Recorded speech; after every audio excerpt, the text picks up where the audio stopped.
그래요. 새날을 선물로 허락하신 하나님을 찬양하며 우리 다 같이 기도드리겠습니다. 전능 없신 아버지 하나님, 지난밤에도 우리의 영혼을 품어주시어 단잠을 자게 하시고 새날 새아침 깨어있어 다시금 말씀과 기도와 찬양으로 하루를 또한 열어갈 수 있도록 은혜 베풀어 주시오니 감사합니다. 이 시간도 허락하신 말씀을 청종할 때에 내 인생에 어떤 험난과 고난이 찾아온다 할지라도 내 인생, 내 신앙의 주인의식을 가지고 날마다 기꺼이 기쁨으로 참여하여 놀라운 결과를 창출해낼 수 있는 우리 모두들이 되게 하여 주시옵소서. 오늘도 이 말씀 앞에 우리 모두가 기꺼이 순종하며 아멘으로 하다바는 귀한 날 되어지기를 원하오며 예수님 이름으로 기도하옵나이다. 아멘. 이 시간 우리에게 주신 하나님 말씀은 사무엘상 14장 1절로 7절까지 제가 읽어드리겠습니다. 1절입니다. 하루는 사울의 아들 요나단이 자기의 무기에 든 소년에게 이르되 우리가 건너편 블레셋 사람들의 부대로 건너가자 하고 그의 아버지에게 아뢰지 아니하였더라. 사울의 기부와 변두리 미그론에 있는 석류나무 아래에 머물렀고 함께한 백성은 600명 가량이며 아이야는 에봇을 입고 거기 있었으니 그는 이가봇의 형제 아이둁의 아들이요 비느하스의 손자하여 실로에서 여호와의 제사장이 되었던 엘리의 증손이었더라. 백성은 요나단이 간 줄을 알지 못하니라. 요나단이 블레셋 사람들에게 건너가려 하는 어기 사이 이쪽에는 험한 바위가 있고 저쪽에도 험한 바위가 있는데 하나의 이름은 보세스요 하나의 이름은 세리라. 한 바위는 북쪽에서 믹막스 앞에 일어섰고 하나는 남쪽에서 게바 앞에 일어섰더라. 요나단이 자기의 무기든 소년에게 이르되 우리가 이 할례받지 않은 자들에게로 건너가자. 여호와께서 우리를 위하여 일하실까 하노라. 여호와의 구원은 사람이 많고 적음에 달리지 아니하였느니라. 무기를 든 자가 그에게 이르되 당신의 마음이 있는 대로 행하여 앞서가소서. 내가 당신과 마음을 같이하여 따르리이다. 아멘. 여러분, 오늘 아침 나가신 말씀을 중심으로 해서 이런 주제 제목을 정하고 왔습니다. 구경꾼인가 참여자인가 라는 제목을 정했는데 이 말씀을 통해서 우리 모두가 내 자신을 한번 돌아볼 수 있는 귀한 시간이 되었으면 좋겠습니다. 우리는 13장에서 사울이 사무엘을 기다리지 못하고 직접 제사를 드림으로 하나님께 버림을 당하는 사건을 살펴보게 되었습니다. 사울이 이처럼 자신이 제사장이 아님에도 불구하고 직접 하나님께 제사를 드린 이유가 무엇 때문이었습니까? 아시잖아요. 블레셋의 엄청난 군대가 눈앞에 들이닥쳤는데 사무엘은 오지 않고 이스라엘 군사들은 모두 겁을 먹고 도망을 치고 있었기 때문입니다. 가만히 있다가는 싸워보지도 못하고 지게 생겼던 것입니다. 그래서 사울은 부득불 자신이 직접 제사를 드렸던 것입니다. 하나님께 은혜를 구하고 전쟁을 하려고 한 것이지요. 하지만 이것은 사울이 하나님을 정말로 의지했기 때문이 아니었다는 사실입니다. 사울의 관심은 오직 전쟁에 승리하는 것뿐이었습니다. 전쟁에서 승리하기 위해 하나님의 힘이 필요한데 그래서 제사를 드렸던 것입니다. 내 인생의 전쟁에서 이기고 교회 생활을 잘 하려면 구경꾼에서 참여자가 되어야 할 것입니다. 이 시간 내 영혼의 현주소를 한번 심각하게 확인해 보시기 바랍니다. 나는 내 인생의 구경꾼인가 참여자인가? 여러분, 정말 무엇인가를 함께 꼭 해야 할 때 아무것도 하지 않은 채 뒷전에 가만히 앉아 있다면 그것은 죄가 되어집니다. 이것을 우리는 구경꾼이요 또 생략의 죄라고 부르기도 합니다. 사랑해야 할 때 사랑하지 않는 것, 기도해야 할 때 기도를 멈추는 것, 헌신하고 함께 뛰어야 할 때 자신의 안위만 챙기며 도망치는 것, 이 모두가 생략의 죄에 해당되어지는 것입니다. 우리는 이런 것을 가볍게 여길지 모르나 주님은 아주 중요하게 생각하고 계십니다. 크리스찬의 삶은 더불어 사는 공동체요. 우리 모두는 서로 지체가 되기 때문입니다. 그래서 일할 때 함께 일하고 달릴 때 함께 달려야 더불어 성장하게 되어져 있다는 것입니다. 여기에서 공동체는 시너지 효과가 나타나는 것입니다. 그렇습니다, 여러분. 한 영혼을 교회로 인도하고 한 가지 이상의 봉사에 참여하면 교회로부터 얻는 축복 체험은 엄청나게 달라질 것입니다. 사람들은 보통 일이 잘못되면 환경을 탓하는 경향이 없지 않아 있습니다. 그러나 사실상 환경은 그렇게 중요하지 않습니다. 성공하는 사람들은 대부분 자리에서 일어나 원하는 환경을 찾아봅니다.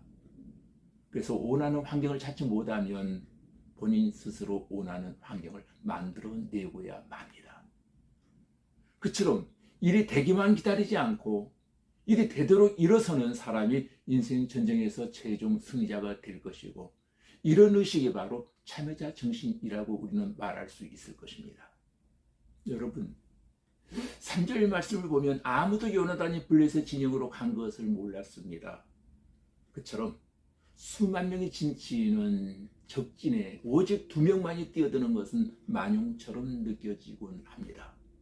그러나 요나단에게는 믿는 구석이 하나 있었습니다. 6절 하반부 말씀에 보니까 이렇게 말하고 있습니다. 여호와께서 우리를 위하여 일하실까노라. 여호와의 구원은 사람이 많고 적음에 달리지 아니하였느니라. 아멘. 중요한 것은 사람의 숫자가 아니라 하나님께서 함께 하느냐 하는 것이었습니다. 하나님을 진정으로 사랑하고 하나님이 함께 하시면 어떤 것도 두려울 것이 없습니다. 하나님은 반드시 합력하여 선을 이루어 주실 것입니다. 요나단의 말이 끝나자 병기던 자가 요나단에게 말했습니다. 7절 말씀을 제가 읽어드리겠습니다. 무기를 든 자가 그에게 이르되 당신의 마음에 있는 대로 다 행하여 앞서가소서. 내가 당신과 마음을 같이하여 따르리이다. 아멘.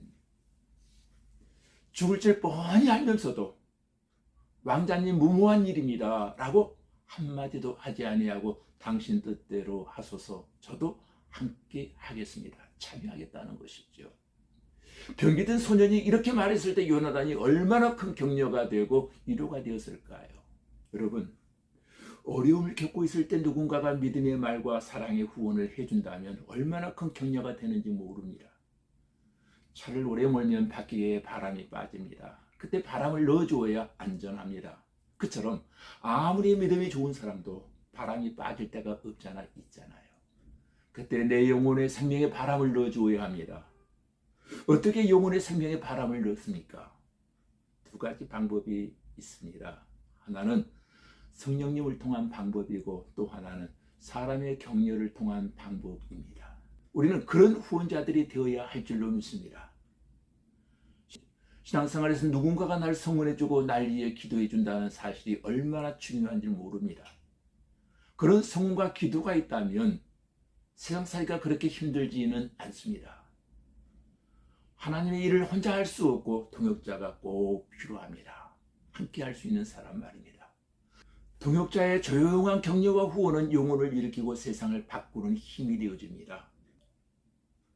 사랑은 화려한 말에 있지 않고 조용한 손끝의 헌신과 행동하는 믿음에 있습니다. 왜 오늘 성경에서 요나는 자기의 계획을 아무에게도 알리지 않았을까요?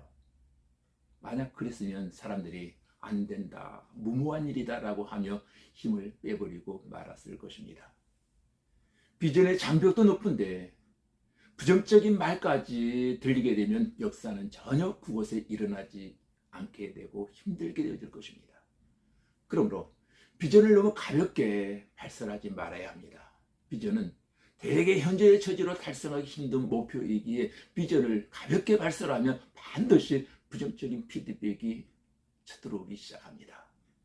그러므로 교우 여러분, 비전을 이루려면 비전을 가볍게 발설하지 말고 먼저 비전을 품고 여물게 하는 과정이 꼭 필요합니다. 그런 과정이 없는 비전은 환상이 아니라 공상으로 끝나버릴 개연성이 높습니다. 그런 공상이 계속되면 망상이 되어집니다. 비전은 속으로 강하게 품되 때가 되면 그 비전을 꼭 필요한 사람에게 필요한 상황에서만 발설해야 합니다. 우리가 성공적인 작품 인생이 되기를 원한다면 요나단이 되든지 아니면 병기든 자가 되든지 둘 중에 하나는 꼭 되어야만 합니다.